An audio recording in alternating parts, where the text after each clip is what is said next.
بسم اللہ الرحمن الرحیم۔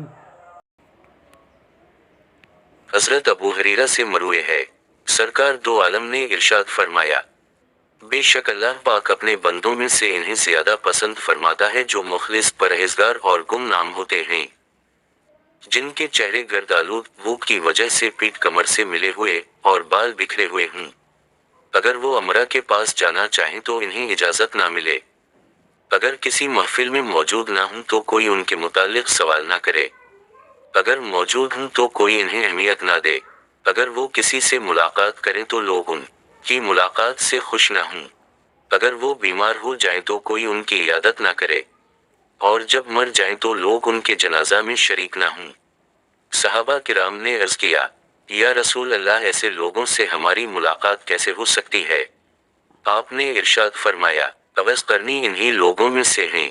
صحابہ کرام نے عرض کیا، یا رسول اللہ، وقف تام، اویس قرنی کون ہے؟ آپ نے ارشاد فرمایا، اس کا قد درمیانہ، سینہ چوڑا، رنگ شدید گندمی داڑھا سینے تک پھیلی ہوئی، اس کی نگاہیں جھپکی جھپکی اپنے سیدھے ہاتھ کو الٹے ہاتھ پر رکھ کر قرآن پاک کی تلاوت کرتا ہے، زارو قطار رونے والا ہے، اس کے پاس دو چادریں ہیں، ایک بچھانے کے لیے اور ایک اوڑھنے کے لیے، دنیا والوں میں گمنام ہے، لیکن آسمانوں میں اس کا خوب چرچا ہے۔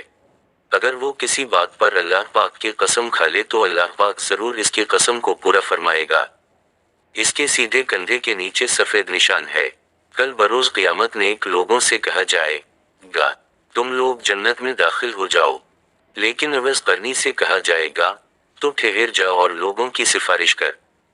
چنانچہ وہ قبیلہ ربیہ اور مصر کے لوگوں کی تعداد کے برابر گناہ گاروں کی سفارش کرے گا۔ عاشق رسول حضرت اویس قرنی کو خیر التابعین کا لقب حضور اکرم کی زبان مبارک سے عطا ہوا۔ آپ بیت المقدس میں پیدا ہوئے اور بعد ازاں قرن یمن میں سکونت اختیار کی۔ آپ کے والد محترم آپ کی اوائل عمر میں وفات پا گئے تھے۔ بحالت یتیمی آپ کی والدہ نے آپ کی پرورش اور دیکھ بھال میں کوئی کسر نہ اٹھا رکھی۔ جب حضرت اویس قرنی نے ہوش سنبھالا تو اپنی والدہ کو بیمار اور نہ بینا پایا، لہٰذا اسی وقت سے آپ نے اپنی والدہ کی خدمت و اطاعت کو اپنا فریضہ بنا لیا، اور کبھی کسی قسم کی کمی و کوتاہی نہ کی۔ والدہ کی فرما برداری اور خدمت کی بنا پر ہی آپ کو بارگاہ الہی اور بارگاہ نبوی میں مقبولیت ملی۔ آپ کا نام نامی اویس بن عامر اور دوسرا نام عبد اللہ بھی بیان ہوا ہے، لیکن احادیث میں آپ کا تذکرہ اویس کے نام سے ہی ملتا ہے۔ دیگر کتب سے بھی آپ کے نام اویس کی ہی تصدیق ہوتی ہے۔ آپ کی کنیت ابو عمر تھی۔ آپ کے القاب میں سب سے اچھا لقب خیر التابعین ہے، جو روایت کے مطابق آپ کو بارگاہ رسالت سے عطا ہوا۔ آپ کے القابات میں سید التابعین بھی ہے۔ کشف المحجوب میں آپ کو آفتاب امت اور شیخ ملت و دین کے القابات سے نوازا گیا ہے۔ حضرت اویس قرنی کی شہرت دوام عاشق رسول کی نسبت سے ہے۔ باقی نسبتیں اویس قرنی سے تعلق کی بنیاد پر قابل ذکر تو ہو سکتی ہیں، لیکن ان کا اصل نسب نامہ عشق رسول ہے۔ رہتی دنیا تک جب کبھی عشق رسول کا تذکرہ ہوگا، وہ آپ کے نام نامی کے تذکرے کے بغیر ادھورا رہے گا۔ عشق رسول اور فنا فی الرسول کی بات ہوگی تو حضرت اویس قرنی کا تذکرہ لازمی ہوگا۔ تاریخ اسلام میں علماء کرام نے حضرت اویس قرنی کے حالات زندگی بیان کرتے ہوئے آپ کی نیکی، تقوی و پرہیزگاری اور زہد کے بہت سے واقعات تحریر کیے ہیں۔ حضرت اویس قرنی کا اپنی ماں کی خدمت، ان کی اطاعت و محبت میں فریفتہ رہنا اور خصوصاً ماں کی محبت میں مشغول رہنا قابل رشک ہے۔ اسی بے مایہ عشق اور محبت مادر اور ان کی خدمت میں مستغرق رہنے نے آپ کو عاشق فنا سے عاشق بقا بنا دیا۔ آپ کا شمار اللہ اور اس کے رسول کے مخلص بندوں میں ہوتا ہے۔ آپ کا شمار تابعین کبار میں ہوتا ہے۔ آپ نے عہد نبوی کا دور پایا، لیکن حضرت محمد مصطفیٰ کے دیدار سے فیض یاب نہ ہو سکے۔ اس کی وجہ یہ بیان کی جاتی ہے کہ وہ اپنی والدہ کی ضعیفی اور نابینا ہونے کی وجہ سے انہیں چھوڑ کر سفر نہیں کر سکتے تھے، لہٰذا اویس قرنی تابعی ہیں، صحابی نہیں۔ لیکن دو جہانوں کے سردار حضرت محمد مصطفی نے آپ کی حضرت سے محبت اور ماں کی خدمت کو فریضہ بنانے کو خراج تحسین پیش فرمایا۔ حضرت اویس قرنی کا ذکر کر کے رسول اکرم نے صحابہ کو حکم دیا کہ تم میں سے جو بھی اویس قرنی سے ملے، اس سے دعا کرائے۔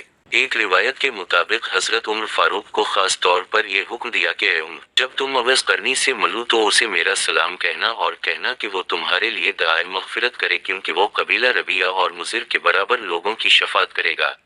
روایت میں امیر المومنین حضرت عمر فاروق اور امیر المومنین حضرت علی المرتضیٰ دونوں کو حضرت اویس قرنی سے طلب دعا کا حکم دیا گیا اور دونوں صاحبان نے حضرت اویس قرنی سے اپنے لیے دعا کروائی۔ روایت بیان کی جاتی ہے کہ روز قیامت کوئی حضرت اویس قرنی کو نہیں دیکھ سکے گا کہ حضرت اویس قرنی نے دنیا میں اس لیے چھپ کر اللہ کی عبادت کی کہ دنیا میں کوئی بندہ انہیں پہچان نہ لے، سو اللہ تعالیٰ 70,000 فرشتے اویس قرنی کی شکل میں داخل بحشت فرمائے گا تاکہ مخلوق انہیں نہ دیکھ پائے، سوائے اس شخص کے جسے اللہ چاہے اسے آپ کی زیارت نصیب ہوگی۔ حضرت اویس قرنی کے بارے میں شیخ فرید الدین عطار روایت بیان کرتے ہیں، جس کا مفہوم کچھ یوں ہے کہ میں یمن کی طرف سے نسیم رحمت آتی ہوئی محسوس کرتا ہوں۔ سال رسول اکرم کے 10 سال بعد تک حضرت اویس قرنی کی تلاش جاری رہی۔ حضرت ابوبکر صدیق کا دور گزر گیا، حضرت اویس قرنی کو تلاش نہ کیا جا سکا۔ حضرت عمر فاروق نے حضرت بلال بن رباح کو حضرت اویس قرنی کی تلاش کا حکم دیا۔ حضرت بلال کی ملاقات حضرت اویس قرنی سے ہو گئی۔ آپ نے فرمایا، اے اویس، حضرت عمر آپ سے ملاقات کے متمنی ہیں، جس پر حضرت اویس قرنی کی حضرت عمر اور سیدنا علی المرتضیٰ سے ملاقات ہوئی۔